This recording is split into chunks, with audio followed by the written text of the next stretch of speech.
네, 세계기업에 직접 투자하는 해외 직투 이번 시간도 NH농협증권 김규배 차장과 함께하도록 하겠습니다. 안녕하십니까? 안녕하세요. 네, 자 여러 가지 체크 포인트들부터 좀 먼저 살펴보겠습니다. 일단 환율 지금 3거래일 연속 지금 하락세를 가져가고 있습니다. 어떻게 이 부분 어떻게 봐야 될까요? 네. 말씀하신 것처럼 그 환율이 지금 1,020원대를 지금 굉장히 지지를 할 수 있는지 굉장히 귀추가 주목이 되고 있는데요. 어제 하루 서울 외환시장에서 원달러 환율이 전일 대비 1.8원 내린 1,021.40에 거래를 마쳤습니다. 개장 초에는 1,024원 근처에서 지지가 됐었는데요. 월말 수급이 고르게 유입이 되면서 1,022원 선까지 계속해서 밑도는 그 숫자가 나왔습니다. 오늘도 외환 딜러들이 예상하는 원달러 수준은 1,018원에서 1,023원 정도로 등락할 것으로 예상이 되고 있는데요. 월말 수급이 점점 달러 공급이 우위를 지속을 하면서 외환 당국의 어떤 그 저점 낮추기를 이어갈 것으로 예상이 되고 있고요. 외환 당국의 대응에 시장의 시선이 지목되는 하루가 될 것으로 예상이 되고 있습니다. 네, 그렇군요. 오늘 장에서 1,020원 밑도는 것도 잘하면 좀 볼지 않을까라는 생각도 좀 듭니다. 지금까지 해외 증시 저희가 쭉 짚어봤는데요. 포인트만 간략하게 살펴볼까요? 네, 어제 해외 증시 3대 지수가 계속 혼조세로 마감을 하였는데요. 어제 말씀드린 것과 같이 GDP 발표를 앞두고 관망세로 지금 보이고 있습니다. 이날 발표되는 중요한 지표가 없었습니다. 그래서 시장은 내일 발표될 1분기 경제 성장률 수정치에 이제 촉각을 곤두세우고 있는데요. 시장에서는 지난 1분기 GDP가 더 위축된 것으로 전망을 하고 있습니다. 지난 겨울에 이례적인 한파 때문에 GDP가 0.1% 성장에 머물렀다고 이렇게 추정을 했었는데요. 이번 추정치에서 더 0.5% 위축된 모습으로 더 부진한 모습으로 나타나지 않겠느냐 하는 우려 섞인 목소리가 나오고 있습니다. 참고로 말씀드리면 지난해 4분기 GDP 성장률은 2.6%를 기록하였는데요.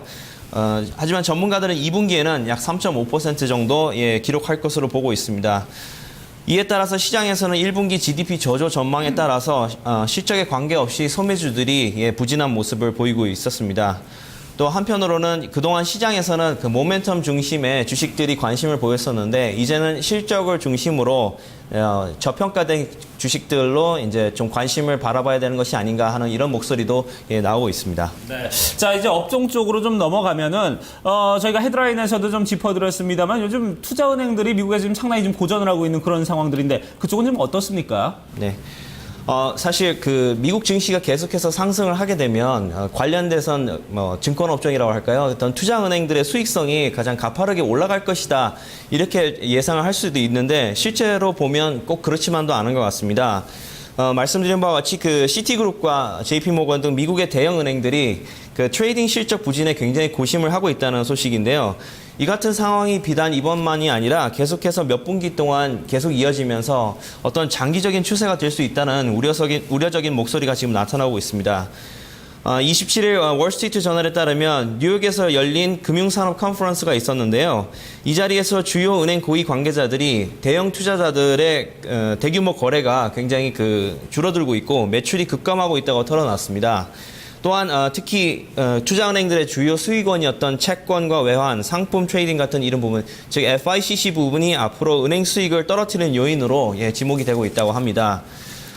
시티그룹의 최고 투자 책임자인 거스 패치는 올 2분기 트레이딩 부문 매출이 급감할 것으로 예상한다고 밝혔으면서 투자자들은 앞으로 방향성이 계속 부족하고 방향성을 잘 예측이 힘들기 때문에 이러한 불확실성 때문에 매매 거래가 그렇게 많이 늘지 않는다 이렇게 얘기를 하고 있습니다. 따라서 시장이 움직이지 않으면 정말 앞으로 그 어려운 수준이 될 것으로 예상을 했고요. 시티그룹과 JP모건 외에 골드만삭스나 뱅크 오브 아메리카 등 역시 트레이딩 부문 실적 둔화로 계속해서 어려움을 겪고 있다. 이런 소식들이 계속 들리고 있습니다. 그래서 앞으로 미국의 전 세계 증시는 오르고 있지만 거래량이 줄어들면서 투자은행 그 부문은 계속해서 그렇게 좋아 보이지는 않는 상황입니다. 네, 국내에서도 뭐 코스피 신고가 경신하고 하면 바로 반응하는 쪽이 바로 증권주들 쪽인데 이런 내용 상당히 좀 흥미롭게 들리네요. 이런 부분 변동성이 작아졌기 때문이다라고 이유를 지목해 주셨는데요. 업종까지 살펴봤고요. 종목은 어떤 종목 볼까요? 네, 어제 사실 거래가 그렇게 많지 않은 분위기였음에도 불구하고 어젯밤 가장 인상적인 종목은 트위터였는데요. 어젯밤 사이에 장중 10% 가까이 상승을 했습니다. 이유는 그 노무라 증권의 보고서가 하나 나왔는데요. 노무라 증권의 애널리스트 앤서니 디클래프먼트가 트위터가 비록 그 시장에서는 페이스북에 굉장히 그 주도권을 밀리고 있는 그런 상황이지만 여전히 시장에서는 그 소셜 미디어의 그 어떤 하나의 틈새 시장으로서는 살아남을 것이다. 이렇게 설명을 하였습니다. 그래서 투자자분들 중에 리스크 대비 큰 수익을 기대하시는 분들이 계신다면 이러한 종목을 한번 눈여겨봐야 되지 않겠느냐 해서 투자 의견을 중립에서 매수로 상향 조정을 하였습니다. 네. 또한 목표가도 43달러를 제시를 하였고요. 네. 그 근거로 최근 트위터가 광고 비즈니스를 굉장히 빠르게 확대를 하고 있다고 밝혔는데요. 현 시점이 어떻게 보면 주가가 싸다고 평가를 하면서 매수세를 이끌어냈습니다. 한편 기관 투자자 그룹 중에서는 그 미국에서 굉장히 유명한 운용사 중에 하나의 T. 로우 프라이스가 있는데요. 이 T. 로우 프라이스가 1분기에 트위터에 그 지분 정리를 하였습니다. 그래서 1,356만 주를 지금 현재 보유하고 있다고 밝혔는데요.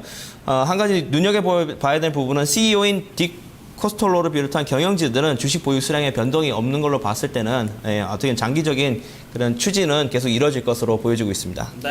자, 트위터에 대해서 좀 자세히 얘기를 나눠봤고요. 자, 그러면 이제 해외 종목 중에서 우리가 직접 투자할 만한 가치가 있는 종목, 어떤 종목 오늘 소개해 주시겠습니까? 네.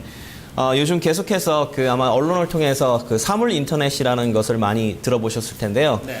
버스 정류장에서 기다리시면 아무래도 그 버스가 언제쯤 오는지 도착하는 그런 그 보실 수 있으실 겁니다. 이런 것들이 이제 사물 인터넷 중에 하나인데요. 뭐 앞으로 이제 그 인슐린 측정이라든가 이런 것들도 다 스마트폰으로 가능할 것으로 보여집니다. 이러한 스마트 세상이 오면서 필연적으로 발생하는 문제가 바로 보안인데요. 전문가들의 예상에 따르면 2020년에는 약 500억 개의 사물들이 서로 연결되는 그런 사물 인터넷 세상이 올 것으로 예상이 되고 있다고 합니다. 그렇다면 모든 사물에 이제 IP가 적용이 된다는 건데요. 모든 사물에 이제 IP가 적용이 되면 여기에는 산업계에서는 수많은 기회가 있지만 한편으로는 보안에 대한 그런 그 위협도 똑같이 증가를 한다고 합니다. 그리고 최근에 그 해킹 공격의 특징을 살펴보시면 크게 두 가지로 요약이 될 수 있는데 하나는 표적을 정해놓고 집요하게 그렇게 공격을 하는 것이 요즘 최근의 트렌드라고 합니다. 그래서 보안 카메라나 유압 모니터 등까지도 계속해서 공격이 이루어진다고 얘기를 하고 있는데요. 이처럼 그 단순하게 그 이제 보안이 디바이스 수준에서 보안이 이루어지는 게 아니라 어떤 네트워크 수준까지도 확대가 되고 어떤 빅데이터 관리적인 부분에서도 굉장히 중요해지기 때문에 보안 관련 주가 굉장히 떠오르고 있습니다. 그중에서 시만텍이 가장 대표적인 업종 주도주라고 보실 수가 있으십니다. 여러분들이 많이 귀 기울여서 들으셨을 것 같아요. 그래서 종목이 뭐냐라고 했는데 시멘텍 이렇게 딱 얘기를 해주셨어요. 사실 종목명만 들었을 때 어떤 회사인지 잘 모르겠거든요. 간략한 설명과 함께 현재 22달러 부근이네요. 목표 주가도 함께 좀 제시를 해주시죠. 네. 굉장히 그 지난 5월 달에 시만텍의 수석 부사장이 백신 시장은 죽었다라는 발언을 해서 굉장히 화제가 돼 있었는데요. 네. 우리가 쓰고 있는 컴퓨터의 백신이 사실상 모든 공격의 45%만 어떤 감지를 할 수가 있다고 합니다. 여기에 대비해서 앞으로 시만텍에서는 새로운 그 보안 그 프로그램인 그 시만텍 ATP 관제 서비스를 선보인다고 얘기를 했는데요. 2014년도 6월 달 출시 예정이라고 합니다. 이러한 시만텍 ATP 보안 관제 서비스가 현재는 그 어떤 백신으로 통해서 어떤 위험 탐지를 감지를 했는데요.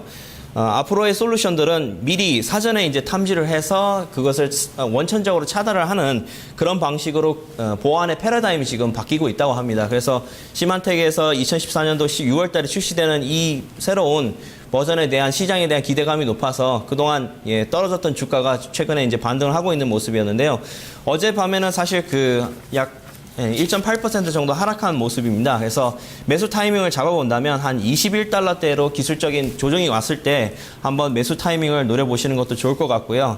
목표 주가는 제가 한 30달러 정도로 예측이 되고 있습니다. 네, 지금 목표 주가 30달러 쪽으로 잡아주셨는데요. 국내에서는 화물인터넷이 테마를 이루고 있거든요. 미국에서도 그런 분위기가 있나요? 미국에서도 스마트 홈이라든가 어떤 스마트 관련된 그 네트워크 보안 이런 주식들이 관심을 받고 있지만 기본적인 그 기술주인 이 애플이라든가 어떤 그 페이스북 이러한 주도주에는 지금 사실상 밀리고 있는 분위기입니다. 그래서 시장의 관심을 그렇게 받고 있지는 않지만 관련된 회사들인 파이어아이라든가 이런 회사들도 최근에 주가 하락에서 반등을 하고 있는 좋은 모습을 갖고는 있습니다. 그래서 계속해서 이런 흐름을 계속 이어갈지는 두고 봐야 될 것 같습니다. 네. 자, 그래요. 지금 이렇게 우리가 목표가를 21달러에서 매수 그리고 30달러에서 매도 선으로 일단 잡아주셨는데 자 그러면 한번 우리가 시뮬레이션을 한번 돌려볼까요? 어떨까요? 네. 지금 현재 저희 시만텍 같은 경우는 기관 투자자들도 계속 보유를 하고 있는 그런 종목이고요. 네.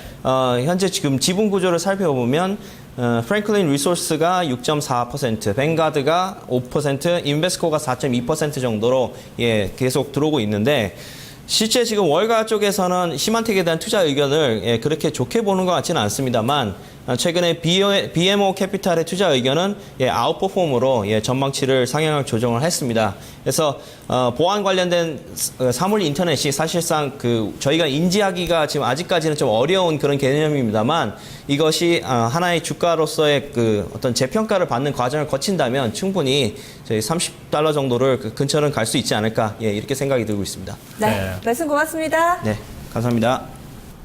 네, 오늘 해외 직투 종목은 사물 인터넷 관련주 시만텍이었습니다. 지금까지 해외 직투 코너 함께하셨습니다.